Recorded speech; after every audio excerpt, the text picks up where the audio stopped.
Bienvenidos al podcast de USMLE Dreamers. El día de hoy veremos el caso de un investigador que selecciona dos grupos. El primero de mujeres cuyos bebés tienen defecto del tubo neural y el segundo de mujeres con bebés sanos. Y luego pregunta hacia atrás en el tiempo si usaron acetaminofén durante el embarazo. Esto de aquí es un estudio de casos y controles, y la medida de asociación correcta es odds ratio o razón de probabilidades. En el desarrollo del caso, aquí la clave no es el fármaco, la clave es el diseño del estudio. Primero se selecciona según la enfermedad, casos que son con enfermedad y controles sin enfermedad. Después se investiga exposición pasada. Eso define un Case Control Study o estudio de casos y control. La clave conceptual es la siguiente. En un estudio Case Control no partes de exposición, no sigues pacientes en el tiempo y no puedes calcular la incidencia. Por lo tanto, no puedes calcular el riesgo. Entonces, ¿qué es lo que sí puedes calcular?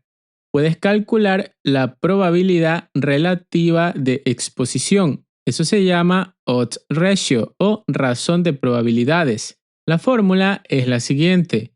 Odds ratio es igual a odds de exposición en casos dividido para odds de exposición en controles.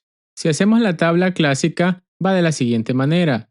Los casos y expuestos representado con la letra A.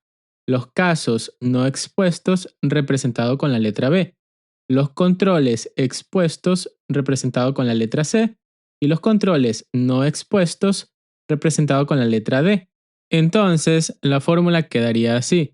Odds ratio es igual a A por D dividido para B por C.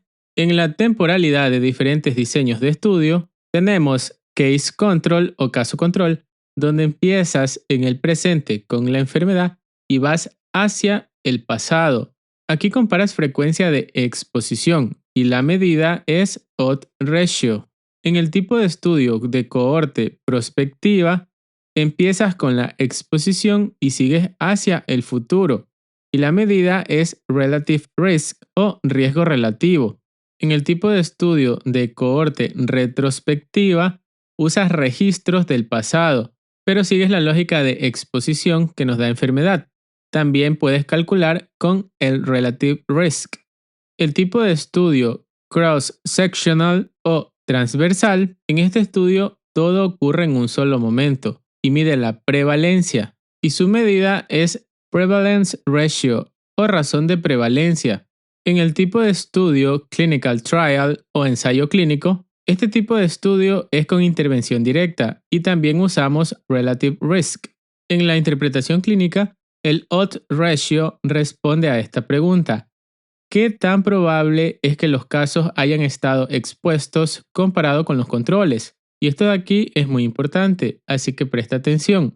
Si el odds ratio es igual a 1, indica que la probabilidad de exposición es igual en los casos y en los controles, lo que implica ausencia de asociación entre la exposición y la enfermedad. Si el odds ratio es mayor a 1, indica que existe una asociación positiva entre la exposición y la enfermedad.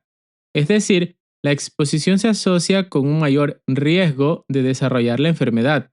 Y si tenemos un odds ratio menor a 1, indica que existe una asociación inversa o protectora entre la exposición y la enfermedad. Es decir, la exposición se asocia con una menor probabilidad de desarrollar la enfermedad. En los puntos clave, Case Control empieza con enfermedad, no con exposición, recuérdalo. Se investiga exposición pasada. No permite calcular incidencia, no permite calcular riesgo relativo. La medida de asociación es el odds ratio con su fórmula. Odds ratio es igual a A por D dividido para B por C. Esto es ideal para enfermedades raras. En las preguntas, ¿cuál es la característica clave de un estudio Case Control? Se selecciona a los pacientes según la presencia o ausencia de enfermedad. ¿Qué tipo de temporalidad tiene este estudio? Retrospectiva hacia la exposición. ¿Cuál es la medida de asociación principal? Odds ratio. ¿Por qué no se puede calcular riesgo relativo en este estudio? Porque no se puede medir incidencia. ¿Cuál es la fórmula del odds ratio? A por D dividido para B por C. ¿En qué tipo de estudios sí se puede calcular riesgo relativo? Estudios de cohorte y ensayos clínicos. Recuerda, cuando veas pacientes seleccionados por enfermedad y luego preguntan exposición pasada, debes pensar automáticamente en case control y sin dudarlo el odds ratio. La regla mental más importante para el Step 1 es la siguiente: case control, odds ratio y estudio de cohorte, relative risk. Gracias por escuchar este episodio. Hasta la próxima.